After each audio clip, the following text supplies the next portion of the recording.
صبح کا وقت ہے، آنکھ بھی کھلی ہے، اذان کی آواز بھی کان میں آئی ہے، آپ کا نفس کہتا ہے ابھی سو جی۔ آپ نے اپنی چادر یا کمبل کو درست کیا اور کروٹ لیا، اللہ کے حکم کو پیچھے پھینک دیا، نفس کے حکم کو آگے رکھ۔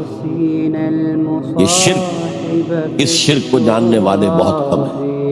مولانا روم نے خوب کہا تھا میرا نفس بھی فرعون سے کم نہیں ہے، وہ کہتا یہ جسم میرا ہے، اس پر میرا حکم چلے گا، میں نہیں جانتا کون اللہ کون رسول، کیا حرام کیا حلال، تو فرعون سے کم تو نہیں ہے میرا نفس۔ لیکن فرعون اس کی بہت مدد تھی، فوج تھی، لاؤ لشکر تھا، تو اس نے زبان سے بھی کہہ دیا کھل کر انا ربکم الاعلی۔